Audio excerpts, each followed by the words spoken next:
جو شخص قرآن پاک کی ایک آیت سیکھ لے،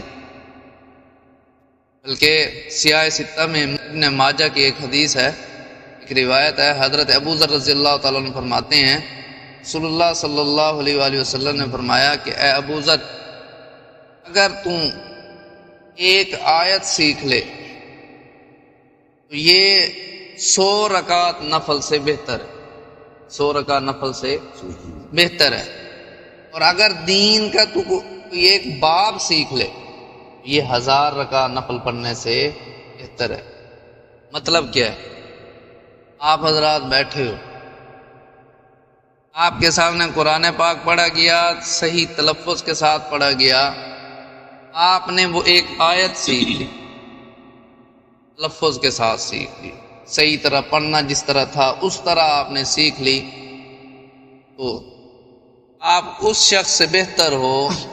کہ جس شخص نے 100 رکعت نفل کی نیت باندھی ہے۔ اسی طرح ایک شخص 100 رکعت نفل پڑھنے کے لیے کھڑا ہوا اور ایک شخص قرآن پاک کی ایک آیت سیکھنے کے لیے بیٹھا، یہ اس 100 رکعت نفل پڑھنے والے سے بہتر، 100 رکعت نفل پڑھنے والے سے بہتر ہے۔ اور اسی طرح اگر قرآن پاک کا تلفظ بھی آپ نے پڑھا، یعنی آپ کے سامنے پڑھا گیا، آپ نے سنا، سوچا، سمجھا، اور اسی طرح اس کا ترجمہ بھی آپ کے سامنے ہوا، اس کی تفسیر بھی آپ حضرات نے سماعت کی، اس کی تفسیر بھی آپ حضرات کے سامنے بیان ہوئی، عمل ہوا یا نہ ہوا، قرآن پاک کا ترجمہ سنا، تفسیر سنی، مسائل سنے، عمل کر لے، اچھا ہے، نہیں کیا، تب بھی اللہ کے نبی جناب نبی کریم صلی اللہ علیہ وآلہ وسلم فرماتے ہیں یہ 1000 رکعت نفل نماز پڑھنے والے سے بہتر ہے۔ 100 رکعت نفل پڑھنا یہ کوئی معمولی بات نہیں ہے، پھر 1000 رکعت نفل تو اس سے بھی بڑی بات ہے۔ لیکن جو شخص قرآن پاک کا ترجمہ سیکھ جاتا ہے، جو شخص قرآن پاک کی تفسیر سن لیتا ہے، اسے پتہ چل جاتا ہے کہ قرآن پاک ہمیں کیا کہہ رہا ہے، یہ بندہ 1000 رکعت نفل پڑھنے والے سے بہتر ہے۔ امام زین العابدین رحمۃ اللہ علیہ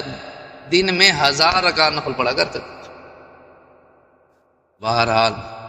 یہ فضائل آپ حضرات کے سامنے اس لیے بیان کیے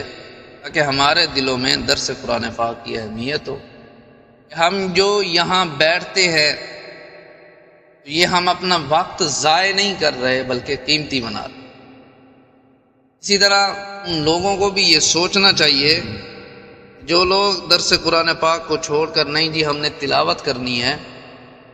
تلاوت اپنی جگہ، اس کا انکار نہیں ہے، اس کا ثواب اپنی جگہ، لیکن اس کی بھی فضیلت سمجھ رہی ہے نا۔